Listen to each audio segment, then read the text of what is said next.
What if I told you that the Federal Reserve, the same institution that swears up and down it exists to protect your money, has a quiet internal contingency plan sitting in a vault right now that would revalue gold to $10,000 per ounce overnight? Not in 50 years, not as some fringe theory. We're talking about a mechanism that has already been used once in American history, in 1934, when FDR signed Executive Order 6102 and the government revalued gold by over 69% in a single stroke of a pen. And here's what makes this terrifying. Buried inside the Fed's own balance sheet, right now, today, sits $11 billion worth of gold certificates, valued at a government book price of just $42.22 per ounce. That price hasn't changed since 1973. Think about what that means, because what I'm about to show you in the next 12 minutes will completely change how you think about your savings, your retirement, and what money actually is. And once you see this, you cannot unsee it. Visual cue. Zoom in on host's face. Slow push in. So the question isn't whether a gold revaluation is possible. The question is, are you going to be ready when it happens? Host steps back, more relaxed. Storytelling mode. Host, to understand where we're going, you need to understand where we've been. Because this story didn't start in 2026. It didn't even start in 2008. It started in 1971. Most people know the name Nixon. Most people know Watergate. But almost nobody talks about August 15th, 1971, the day Richard Nixon walked in front of a camera and casually ended the entire monetary system of the modern world. He suspended the convertibility of the US dollar to gold. Just like that. No vote, no referendum, no warning. That single moment, what economists call the Nixon shock, untethered every currency on Earth from any physical anchor. For the first time in recorded civilization, every dollar, every euro, every yen floating around the globe was backed by nothing. Just the promise of a government, just the word of a central bank. Most people never connected these dots, but from that exact moment, the world began running an experiment that has never been tried at this scale in all of human history. And every great experiment eventually ends. Now fast forward. 2008. The financial crisis hits. Banks are collapsing. And what does the Federal Reserve do? They don't let the system correct itself. They print $700 billion in TARP, then quantitative easing, then more QE, then QE infinity. The Fed's balance sheet explodes from $900 billion to over $4 trillion in just 6 years. Jim Rickards, former CIA financial advisor and best-selling author of Currency Wars, said it plainly. The Fed is in a debt trap. They can't raise rates without crashing the economy, and they can't keep printing without destroying the dollar. There is no clean exit. And here's the pattern that mainstream financial media refuses to acknowledge. Every single time throughout history that a major empire has debased its currency beyond the point of no return, gold has not just risen, it has reset. Dramatically, violently, overnight. The hidden pattern is right there in the data, and it's happening again, right now. Host moves closer to camera, intense, leaning in. Host. So here's what's really happening behind the scenes, and this is where it gets uncomfortable. The United States government currently carries over $36 trillion in national debt. That's not a typo. $36 trillion, and it's growing by roughly $1 trillion every 100 days. At the current trajectory, the Congressional Budget Office, in the government's own accounting office, projects that interest payments alone on that debt will consume every single dollar of federal tax revenue by 2051. But here's the smoking gun that almost nobody is talking about. Visual cue. Show graph, U.S. national debt curve from 2000 to present.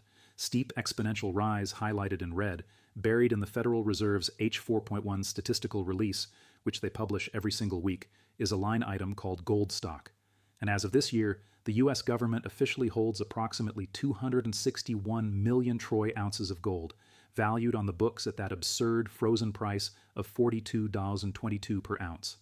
At market value, at today's gold price, that gold is worth over $800 billion. But here's what they quietly admitted in a 2023 Treasury Borrowing Advisory Committee document. There is a legal mechanism, still active under the Gold Reserve Act of 1934, that allows the Treasury to revalue that gold to any price it chooses and issue new gold certificates to the Federal Reserve, which the Fed can then use to create new base money. Let me say that again so it sinks in.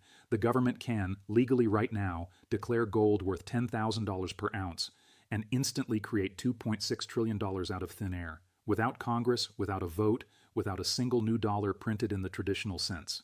This isn't conspiracy, This is codified law.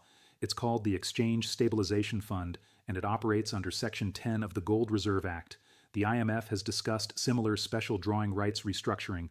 The Bank for International Settlements, the central bank of central banks, published a working paper in 2022 explicitly exploring gold's role as a Tier 1 reserve asset in a post-dollar world. Visual cue, show IMF and BIS logos on screen briefly, and JP Morgan, the largest gold derivatives holder on the planet, has increased its physical gold position by over 300% in the past 3 years. This is not a coincidence. Host pauses, looks directly at camera, tone shifts, quieter, more serious. Host, now, here's the part they really don't want you to figure out. You've probably heard talking heads on financial television tell you that gold is a relic, that it's barbarous, that it doesn't pay a dividend, that smart money doesn't hold it. Here's the twist. The very people telling you not to buy gold are accumulating it at a pace not seen since the 1960s. Pause 3 full seconds. Let that sink in for a moment. Central banks around the world purchased over 137 tons of gold in 2023, the second highest annual total ever recorded, according to the World Gold Council. China's central bank added gold to its reserves for 18 consecutive months. Poland bought 130 tons. Singapore, India, Turkey, all loading up. Even countries that were net sellers a decade ago are now net buyers. Visual cue, world map showing central bank gold purchases by country. Red circles growing over China, Russia, Middle East, Eastern Europe. But it gets worse. Because here's what really flips your understanding of this entire situation upside down. The US government isn't trying to save the dollar, not really, because a controlled, managed devaluation of the dollar tied to a gold revaluation is actually the cleanest solution available to escape a $36 trillion debt trap. Think about it. If you owe $36 trillion in dollars and you revalue gold sharply upward, the real value of that debt shrinks. Your gold reserves explode in value. You restructure, you reset, you start over. This is exactly what FDR did in 1934. The U.S. was drowning in Depression-era debt, so they confiscated gold at $20.67 per ounce, then immediately revalued it to $35 per ounce, a 69% overnight markup. Debt burden reduced, reserve base expanded. Crisis managed, and Congress made it legal through the Thomas Amendment to the Agricultural Adjustment Act of 1933, giving the president explicit authority to devalue the dollar by up to 50%. Those laws were never fully repealed. Emotional tone shift. Host looks almost frustrated. Host, your savings account is not protecting you. It is slowly being used against you. Every day that your dollars sit in a bank earning 0.5% interest while inflation runs at 4, 5, 6%, you are quietly, invisibly getting poorer, and the institution managing that process knows exactly what it's doing. Act 5, the urgency bomb, 7:30, 9:30. Host stands up straight, serious energy, deliberate pacing. Host, so why does this matter right now? Why 2026? Because the dominoes are already falling. And the sequence goes like this. The Federal Reserve's rate hiking cycle has broken the Treasury market's liquidity. Foreign central banks, led by China and Saudi Arabia, have been quietly reducing their U.S. Treasury holdings. China sold a net $53 billion in U.S. Treasuries in 2023 alone. When the largest buyer of your debt starts selling, the only buyer of last resort becomes the Federal Reserve itself. And the moment the Fed has to monetize debt at scale again, meaning the moment they flip the printing press back on in a serious way, the dollar's credibility cracks. Not slowly, fast. Here's the domino sequence. Follow this carefully. Fed prints to buy treasuries, dollar weakens, import prices surge, inflation spikes again. Fed faces impossible choice. Raise rates and crash the economy, or let inflation run and destroy purchasing power. Political pressure forces them to choose inflation. Dollar falls further. Gold explodes upward. Before the end of 2026, multiple institutional analysts, including those at Bank of America and Goldman Sachs, have already published price targets for gold between $3,500 and $5,000 per ounce in their base case scenarios. Their bull case, they won't even publish it publicly because the number looks too extreme. Visual cue, split screen. Newspaper headline on left showing dollar at risk, gold price chart on right showing exponential climb. Now let's talk about what this means for you. Not for hedge funds, not for central banks, for you. Right now, if you have $100,000 in a savings account, you have $100,000. After this hits, after a 40% dollar devaluation tied to a gold revaluation. That $100,000 in purchasing power becomes the equivalent of $60,000 or less. Your mortgage doesn't shrink with it. Your grocery bill doesn't shrink. Your energy costs don't shrink. Your retirement account, sitting in paper assets denominated in a currency that is being systematically devalued, is not a safety net. It is a seat on the Titanic with a very comfortable chair. This isn't Wall Street's problem. This is your problem. Host's tone shifts, warmer, more personal, like talking to a trusted friend. Host. But here's what I want you to hold on to through everything we've just covered. Because this isn't a story without a solution. Gold has been mankind's store of value for over 5,000 years. Not because of tradition, not because of habit, because it works, because it is the one asset that no government can print, no central bank can digitally create, and no bail-in law can quietly seize from your hands if it is in physical form. Let me give you two examples. Not theories, actual history. Weimar Germany, 1921 to 1923. Hyperinflation so severe that a loaf of bread cost 200 billion marks by November 1923. People burned paper money for warmth because it was cheaper than wood. But those Germans, the ones who had converted even a small portion of their savings into physical gold or silver before the collapse, maintained their purchasing power. They bought farms. They bought businesses. They survived, because while the paper burned, the gold endured.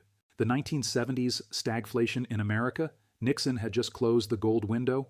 Inflation hit 14%. The stock market lost over 40% of its real value when adjusted for inflation.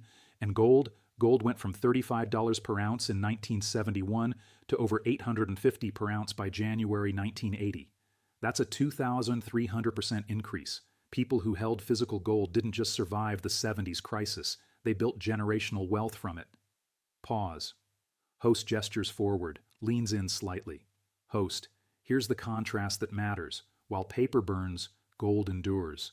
While banks collapse, and they do collapse, ask anyone who had money in Lehman Brothers, Washington Mutual, or Silicon Valley Bank. Physical metal in your hand cannot be bailed in, cannot be frozen, cannot be confiscated digitally. The wealthy have always known this. That's why central banks hold it. That's why the ultra-rich, the ones who built family offices designed to survive generations, always maintain a physical gold allocation, not as speculation, as insurance. Pause. Host's energy is calm, empowering now. And here's the one specific action you can take today. Not tomorrow, today. Get educated on what a physical gold allocation looks like as a percentage of your total wealth. The historical recommendation from institutional advisors ranges from 10% to 25%. Not paper gold. Not an ETF that holds a claim on gold that 17 other parties have a prior claim to. Physical, allocated, segregated gold, either in your possession or held in a verified, independent vault outside the banking system. Because gold held inside the banking system is still inside the banking system. And if the banking system is the problem, you cannot solve a problem using the problem as your solution. There are companies that specialize in helping everyday people, not just millionaires, make this transition. Companies that will educate you, walk you through it step by step, and help you understand exactly how to hold real wealth outside the reach of a system that is showing every warning sign of profound instability. The knowledge is free, the education is available, the window is still open, but based on everything we've just walked through together, that window will not stay open forever. Act 7, The Call to Action, 12:30:14 Ross. Host, calm, direct, standing still, looking straight into camera. Host, let's revisit what we just uncovered together. The Federal Reserve holds gold on its books at $42,022 per ounce, a price frozen since 1973. There is an active legal mechanism that allows the Treasury to revalue that gold overnight.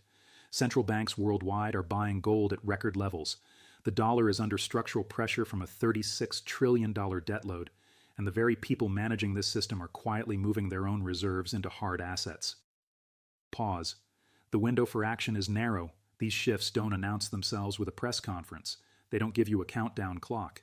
History shows that by the time the average person realizes what has happened to their money, the reset has already occurred.